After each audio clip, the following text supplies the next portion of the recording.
ആകാശവാണി.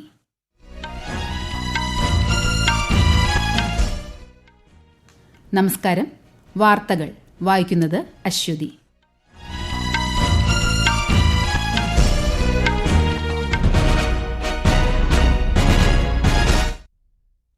പ്രധാന വാർത്തകൾ. ദരിദ്രരുടെയും പിന്നാക്ക വിഭാഗങ്ങളുടെയും അഭിവൃദ്ധിയും വികസനവും ലക്ഷ്യമിട്ടുള്ളതാണ് കേന്ദ്ര സർക്കാരിന്റെ നയമെന്ന് പ്രധാനമന്ത്രി നരേന്ദ്രമോദി. വ്യാപാര കരാറുകളുടെ സമയപരിധി പാലിക്കുന്നതിനായി ദേശീയ താൽപര്യത്തിൽ വിട്ടുവീഴ്ച ചെയ്യാൻ കഴിയില്ലെന്ന് കേന്ദ്രമന്ത്രി പീയൂഷ് ഗോയൽ. ഇന്ത്യയും അമേരിക്കയും തമ്മിലുള്ള ഭീകരവിരുദ്ധ സഹകരണത്തെ അഭിനന്ദിച്ച് വിദേശകാര്യമന്ത്രി എസ് ജയശങ്കർ. 2026 തമിഴ്നാട് നിയമസഭാ തെരഞ്ഞെടുപ്പിൽ സഖ്യം പ്രഖ്യാപിച്ച് ബിജെപിയും AIADMKയും സ്വാഗതം ചെയ്ത് ബിജെപി മുതിർന്ന നേതാവും പ്രധാനമന്ത്രിയുമായ നരേന്ദ്രമോദി. കോഴിക്കോട് വടകര ജില്ലാ ആശുപത്രി കെട്ടിട നിർമ്മാണ ശിലാസ്ഥാപനം മുഖ്യമന്ത്രി പിണറായി വിജയൻ ഇന്ന് നിർവഹിക്കും. കേന്ദ്ര സഹമന്ത്രി ജോർജ് കുര്യൻ വിശിഷ്ട അതിഥിയാകും. ISSF ഷൂട്ടിംഗ് ലോകകപ്പിന്റെ ആദ്യപാദത്തിൽ ഇന്ത്യയ്ക്ക് 2ാം സ്ഥാനം. ISL ഫുട്ബോൾ ഫൈനലിൽ ഇന്ന് മോഹൻ ബഗാൻ ബംഗളൂരു FC പോരാട്ടം. വാർത്തകൾ വിശദമായി. പോർച്ചുഗൽ സ്ലോവാക്യ സന്ദർശനം വിജയകരമായി പൂർത്തിയാക്കി രാഷ്ട്രപതി ദ്രൌപദി മുർമു ഇന്നലെ ന്യൂഡൽഹിയിൽ തിരിച്ചെത്തി. ദ്വിരാഷ്ട്ര സന്ദർശനത്തിനിടെ ഇരു രാജ്യങ്ങളുമായുള്ള ഇന്ത്യയുടെ ഉഭയകക്ഷി ബന്ധം ശക്തിപ്പെടുത്താൻ ലക്ഷ്യമിട്ടുള്ള ഉന്നതതല യോഗങ്ങളിൽ രാഷ്ട്രപതി പങ്കെടുത്തു. പോർച്ചുഗലും സ്ലോവാക്യയും തമ്മിലുള്ള ഇന്ത്യയുടെ അടുത്ത ബന്ധം വിശാലമായ ഇന്ത്യ യൂറോപ്യൻ യൂണിയൻ പങ്കാളിത്തത്തിന് വഴിയൊരുക്കുമെന്ന് വിദേശകാര്യ മന്ത്രാലയം അറിയിച്ചു. വ്യാപാര കരാറുകളുടെ സമയപരിധി പാലിക്കുന്നതിനായി ദേശീയ താൽപര്യത്തിൽ വിട്ടുവീഴ്ച ചെയ്യാൻ കഴിയില്ലെന്ന് കേന്ദ്രമന്ത്രി പീയൂഷ് ഗോയൽ. ഇരുഭാഗത്തും പ്രയോജനകരമാകുന്നതാകണം വ്യാപാര കരാറുകളെന്നും കേന്ദ്രമന്ത്രി പറഞ്ഞു. ന്യൂഡൽഹിയിൽ നടന്ന 9ാമത് ആഗോള സാങ്കേതിക ഉച്ചകോടിയിൽ സംസാരിക്കുകയായിരുന്നു അദ്ദേഹം. അമേരിക്ക പോലുള്ള പങ്കാളിത്ത രാഷ്ട്രങ്ങളുമായി ആഗോള വ്യാപാര ബന്ധം പുനർനിർമ്മിക്കുന്നതിൽ ഇന്ത്യയ്ക്ക് മുന്നിലുള്ള അവസരങ്ങൾ ശ്രീ ഗോയൽ എടുത്തു പറഞ്ഞു. വ്യാപാര രംഗത്ത് ഉയർന്നുവരുന്ന പ്രശ്നങ്ങൾ പരിഹരിക്കുന്നത് ലക്ഷ്യമിട്ട് ആഗോള താരിഫ് വ്യാപാര ഹെൽപ്പ് ഡെസ്ക് പ്രവർത്തനക്ഷമമാക്കി കേന്ദ്ര സർക്കാർ. ഇറക്കുമതി, കയറ്റുമതി വെല്ലുവിളികൾ, വിതരണ ശൃംഖലയിലെ പ്രശ്നങ്ങൾ, ബാങ്കിംഗ് തുടങ്ങിയവ ഹെൽപ്പ് ഡെസ്ക് കൈകാര്യം ചെയ്യുമെന്ന് വാണിജ്യ വ്യവസായ മന്ത്രാലയം അറിയിച്ചു. വ്യാപാരികൾക്ക് dgftedi@nic.in എന്ന ഇമെയിൽ വിലാസത്തിലോ 1800-111-5550 എന്ന ടോൾ ഫ്രീ നമ്പറിലോ പരാതികൾ അറിയിക്കാവുന്നതാണ്. ദരിദ്രരുടെയും പിന്നാക്ക വിഭാഗങ്ങളുടെയും അഭിവൃദ്ധിയും വികസനവും ലക്ഷ്യമിട്ടുള്ളതാണ് കേന്ദ്ര സർക്കാരിന്റെ നയമെന്ന് പ്രധാനമന്ത്രി നരേന്ദ്രമോദി. മധ്യപ്രദേശിലെ ആനന്ദ്പൂർ ധാമിൽ പൊതുപരിപാടിയെ അഭിസംബോധന ചെയ്യുകയായിരുന്നു അദ്ദേഹം. പാവപ്പെട്ടവരുടെ ജീവിതം സുഗമമാക്കുന്നതിന് പ്രധാനമന്ത്രി ഗരീബ് കല്യാൺ യോജന, ആയുഷ്മാൻ യോജന, പ്രധാനമന്ത്രി ആവാസ് യോജന തുടങ്ങിയ വിവിധ പദ്ധതികൾ സർക്കാർ നടപ്പിലാക്കുന്നുണ്ടെന്നും ശ്രീ മോദി വ്യക്തമാക്കി. आज हर जरूरतमंद प्रधानमंत्री गरीब कल्याण अन्न योजना के कारण खाने की चिंता से मुक्त है. आज हर गरीब और बुजुर्ग आयुष्मान योजना के कारण इलाज की चिंता से मुक्त है. आज हर गरीब PM आवास योजना के कारण अपने पक्के घर की चिंता से मुक्त हो रहा है. गरीब और वंचित के उत्थान का संकल्प, सबका साथ सबका विकास का मंत्र, सेवा की ये भावना आज ये सरकार की नीति भी है और निष्ठा भी है. ഇന്നലെ ഉത്തർപ്രദേശിലെ വാരാണസി സന്ദർശിച്ച പ്രധാനമന്ത്രി 3880 കോടി രൂപയുടെ വിവിധ വികസന പദ്ധതികൾക്കും തുടക്കം കുറിച്ചു. ASEAN ഇന്ത്യ വ്യാപാര ചരക്ക് കരാറിന്റെ സംയുക്ത സമിതി യോഗം ഇന്നലെ ന്യൂഡൽഹിയിൽ സമാപിച്ചു. 2023-24 സാമ്പത്തിക വർഷത്തിൽ ഇന്ത്യയും ASEANും തമ്മിൽ ഉഭയകക്ഷി വ്യാപാരം $121 ബില്യൺ എത്തിയതായി കേന്ദ്ര വാണിജ്യ മന്ത്രാലയം അറിയിച്ചു. രാജ്യത്തിന്റെ ആഗോള വ്യാപാരത്തിന്റെ 11% വരുന്ന ASEAN രാജ്യങ്ങൾ ഇന്ത്യയുടെ പ്രധാന വ്യാപാര പങ്കാളിയാണെന്നും യോഗം വിലയിരുത്തി. ഇന്ത്യയും അമേരിക്കയും തമ്മിലുള്ള ഭീകരവിരുദ്ധ സഹകരണത്തെ അഭിനന്ദിച്ച് വിദേശകാര്യമന്ത്രി എസ് ജയശങ്കർ. 2008 മുംബൈ ഭീകരാക്രമണത്തിന്റെ മുഖ്യ സൂത്രധാരനായ തഹാവൂർ ഹുസൈൻ റാണയെ കൈമാറിയത് സംബന്ധിച്ച US സ്റ്റേറ്റ് സെക്രട്ടറി മാർക്കോ റൂബിയോയുടെ സമൂഹമാധ്യമ കുറിപ്പിന് മറുപടി നൽകുകയായിരുന്നു അദ്ദേഹം. ആക്രമണത്തിലെ ഇരകൾക്ക് നീതി ഉറപ്പാക്കുന്നതിൽ വലിയ ചുവടുവയ്പ്പാണിതെന്ന് ശ്രീ ജയശങ്കർ പറഞ്ഞു. ആക്രമണങ്ങളിൽ ജീവൻ നഷ്ടപ്പെട്ട 6 അമേരിക്കക്കാർ ഉൾപ്പെടെ 166 പേർക്ക് നീതി ലഭിക്കണമെന്നാണ് അമേരിക്കയും ആഗ്രഹിക്കുന്നതെന്ന് മാർക്കോ റൂബിയോ പറഞ്ഞു. തമിഴ്നാട്ടിൽ AIADMK വീണ്ടും NDAയിൽ ചേർന്നു. ചെന്നൈയിൽ AIADMK അധ്യക്ഷൻ എടപ്പാടി പളനിസാമിയുടെ സാന്നിധ്യത്തിൽ BJP മുതിർന്ന നേതാവും കേന്ദ്രമന്ത്രിയുമായ അമിത്ഷായാണ് പ്രഖ്യാപനം നടത്തിയത്. എടപ്പാടിയുടെ നേതൃത്വത്തിൽ 2026 നിയമസഭാ തെരഞ്ഞെടുപ്പിനെ നേരിടുമെന്ന് ശ്രീ അമിത്ഷാ അറിയിച്ചു. NDA സഖ്യകക്ഷികളുമായി ചേർന്ന് തമിഴ്നാടിനെ പുരോഗതിയുടെ പുതിയ ഉയരങ്ങളിലേക്ക് എത്തിക്കുമെന്ന് BJP മുതിർന്ന നേതാവും പ്രധാനമന്ത്രിയുമായ നരേന്ദ്രമോദി. NDAയിൽ ചേരാനുള്ള AIADMKയുടെ തീരുമാനത്തെ അദ്ദേഹം സ്വാഗതം ചെയ്തു. തമിഴ്നാടിന്റെ പുരോഗതിക്കൊപ്പം തമിഴ് സംസ്കാരം സംരക്ഷിക്കാനുള്ള ഉത്തരവാദിത്വവും NDA സർക്കാർ നിർവഹിക്കുമെന്നും ശ്രീ മോദി പറഞ്ഞു.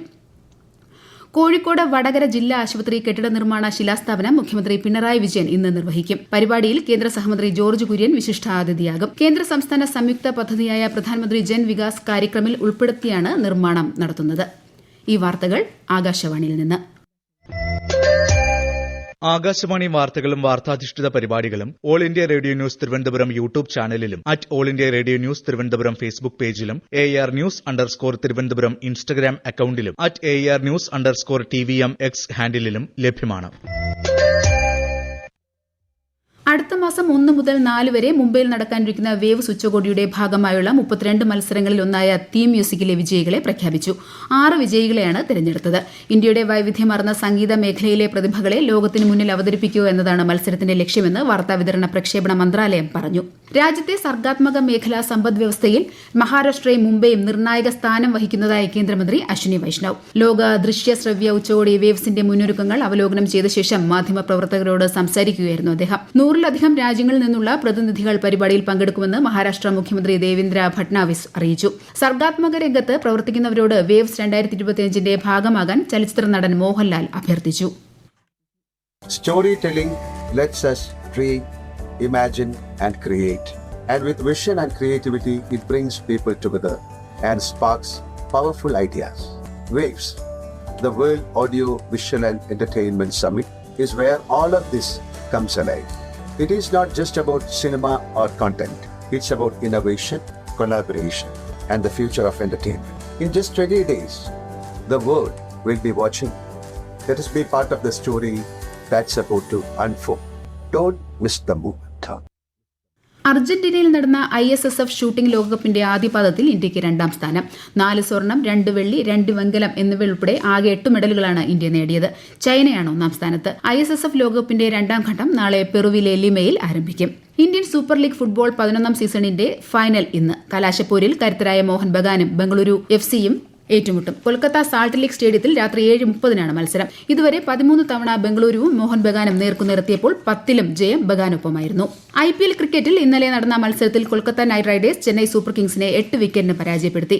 ടോസ് നേടിയ കൊൽക്കത്ത നൈറ്റ് റൈഡേഴ്സ് ചെന്നൈയെ ബാറ്റിംഗിന് അയച്ചു. നിശ്ചിത ഓവറിൽ 9 വിക്കറ്റിന് 103 റൺസാണ് ചെന്നൈ നേടിയത്. മറുപടി ബാറ്റിംഗിനിറങ്ങിയ കൊൽക്കത്ത 11ാമത്തെ ഓവറിൽ തന്നെ ലക്ഷ്യം നേടി. പ്രഥമ all India police badminton and table tennis cluster മത്സരങ്ങൾ മുഖ്യമന്ത്രി പിണറായി വിജയൻ കൊച്ചിയിൽ ഉദ്ഘാടനം ചെയ്തു. വിവിധ സംസ്ഥാനങ്ങളിലെയും കേന്ദ്രഭരണ പ്രദേശങ്ങളിലെയും പോലീസ് ഉദ്യോഗസ്ഥർ, കേന്ദ്രസേന അംഗങ്ങൾ എന്നിവർ ഗെയിംസിന് തുടക്കം കുറിച്ച് നടന്ന മാർച്ച് പാസ്റ്റിൽ അണിനിരന്നു. മത്സരങ്ങൾ ഈ മാസം 15-ന് അവസാനിക്കും. മൊത്തം 1200 മത്സരങ്ങളാണ് ഉള്ളത്. കേരളത്തിൽ ഇടിമിന്നലോട് കൂടിയ ഒറ്റപ്പെട്ട ശക്തമായ മഴയ്ക്ക് സാധ്യതയെന്ന് കേന്ദ്ര കാലാവസ്ഥാ വകുപ്പ്. തിരുവനന്തപുരം, പത്തനംതിട്ട, ഇടുക്കി, മലപ്പുറം, വയനാട്, കണ്ണൂർ ജില്ലകളിൽ ഇന്ന് മഞ്ഞ ജാഗ്രത പ്രഖ്യാപിച്ചു. കേരള തീരത്ത് ഇന്ന് രാത്രി 11:30 വരെ കടലാക്രമണത്തിന് സാധ്യത. ആലപ്പുഴ തീരത്ത് നാളെ ഉച്ചവരെയും കടലാക്രമണത്തിന് സാധ്യതയുണ്ടെന്ന് ദേശീയ സമുദ്രസ്ഥിതി പഠന ഗവേഷണ കേന്ദ്രം അറിയിച്ചു. വിഷുക്കാലത്തെ യാത്രക്കാരുടെ തിരക്ക് കണക്കിലെടുത്ത് ബംഗളൂരു SMVT സ്റ്റേഷനിൽ നിന്ന് എറണാകുളം വരെയും തിരിച്ചും പ്രത്യേക ട്രെയിൻ സർവീസ് ഏർപ്പെടുത്തി ദക്ഷിണ റെയിൽവേ. ഇന്ന് വൈകിട്ട് SMVT ബംഗളൂരുവിൽ നിന്നും സർവീസ് ആരംഭിക്കും. തിരിച്ച് ഈ മാസം 14-ന് എറണാകുളത്ത് നിന്ന് സർവീസ് നടത്തുന്ന രീതിയിലാണ് ക്രമീകരണം. രാജ്യത്തിന്റെ വിവിധ ഭാഗങ്ങളിൽ ഇന്ന് ഹനുമാൻ ജയന്തി ആഘോഷിക്കുന്നു. ഹനുമാന്റെ ജനനത്തെ അനുസ്മരിക്കുന്ന ദിനമാണിത്. ദേശീയ തലസ്ഥാനത്ത് ഉൾപ്പെടെ ഹനുമാൻ ക്ഷേത്രങ്ങളിൽ പുലർച്ചെ മുതൽ തിരക്ക് അനുഭവപ്പെട്ടു. പശ്ചിമബംഗാളിൽ പുതിയ വഖഫ് നിയമം പിൻവലിക്കണമെന്നാവശ്യപ്പെട്ടുള്ള പ്രക്ഷോഭം രൂക്ഷം. മുർഷിദാബാദ് ജില്ലയിൽ നടന്ന റാലിക്കിടെ പ്രതിഷേധക്കാരും പോലീസും തമ്മിൽ സംഘർഷമുണ്ടായി. അതേസമയം പുതിയ വഖഫ് നിയമത്തെക്കുറിച്ച് ചർച്ച ചെയ്യാൻ പശ്ചിമബംഗാൾ മുഖ്യമന്ത്രി മമതാ ബാനർജി ഈ മാസം 16-ന് മതമേലധ്യക്ഷന്മാരുമായി കൂടിക്കാഴ്ച നടത്തും. US ഉൽപ്പന്നങ്ങൾക്ക് ഏർപ്പെടുത്തിയ 84% അധിക തീരുവ 125% ഉയർത്തി ചൈന. ചൈനയ്ക്ക് മേൽ US അമിത തീരുവ ചുമത്തുന്നത് അന്താരാഷ്ട്ര സാമ്പത്തിക വ്യാപാര നിയമങ്ങളുടെ ഗുരുതര ലംഘനമാണെന്ന് ചൈനീസ് ധനകാര്യ മന്ത്രാലയം പറഞ്ഞു. ചൈനീസ് ഉൽപ്പന്നങ്ങളുടെ തീരുവ 145% ഉയർത്താനുള്ള US നീക്കത്തിന് പിന്നാലെയാണ് ചൈനീസ് നടപടി. പശ്ചിമേഷ്യയിലെ സംഘർഷങ്ങൾ ലഘൂകരിക്കുന്നതിനും പുതിയ ആണവ കരാറിൽ എത്തിച്ചേരുന്നതിനുമായി ഇറാനും അമേരിക്കയും ഇന്ന് ഒമാനിൽ നിർണായക ചർച്ചകൾ ആരംഭിക്കും. ഇറാനിയൻ പ്രതിനിധി സംഘത്തെ വിദേശകാര്യമന്ത്രി അബ്ബാസ് അരാഗ്ചി നയിക്കും. പ്രധാന വാർത്തകൾ വീണ്ടും. ദരിദ്രരുടെയും പിന്നാക്ക വിഭാഗങ്ങളുടെയും അഭിവൃദ്ധിയും വികസനവും ലക്ഷ്യമിട്ടുള്ളതാണ് കേന്ദ്ര സർക്കാരിന്റെ നയമെന്ന് പ്രധാനമന്ത്രി നരേന്ദ്രമോദി. വ്യാപാര കരാറുകളുടെ സമയപരിധി പാലിക്കുന്നതിനായി ദേശീയ താൽപര്യത്തിൽ വിട്ടുവീഴ്ച ചെയ്യാൻ കഴിയില്ലെന്ന് കേന്ദ്രമന്ത്രി പീയൂഷ് ഗോയൽ.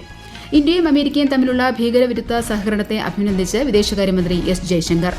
2026-ലെ തമിഴ്നാട് നിയമസഭാ തെരഞ്ഞെടുപ്പിൽ സഖ്യം പ്രഖ്യാപിച്ച് BJPയും AIADMKയും സ്വാഗതം ചെയ്ത് BJP മുതിർന്ന നേതാവും പ്രധാനമന്ത്രിയുമായ നരേന്ദ്രമോദി. കോഴിക്കോട് വടകര ജില്ലാ ആശുപത്രി കെട്ടിട നിർമ്മാണ ശിലാസ്ഥാപനം മുഖ്യമന്ത്രി പിണറായി വിജയൻ ഇന്ന് നിർവഹിക്കും. കേന്ദ്ര സഹമന്ത്രി ജോർജ് കുര്യൻ വിശിഷ്ട അതിഥിയാകും. ISSF ഷൂട്ടിംഗ് ലോകകപ്പിന്റെ ആദ്യപാദത്തിൽ ഇന്ത്യയ്ക്ക് 2ാം സ്ഥാനം. ISL ഫുട്ബോൾ ഫൈനലിൽ ഇന്ന് മോഹൻ ബഗാൻ ബംഗളൂരു FC പോരാട്ടം. വാർത്തകൾ കഴിഞ്ഞു. അടുത്ത വാർത്താ പ്രക്ഷേപണം ഉച്ചയ്ക്ക് 12:30.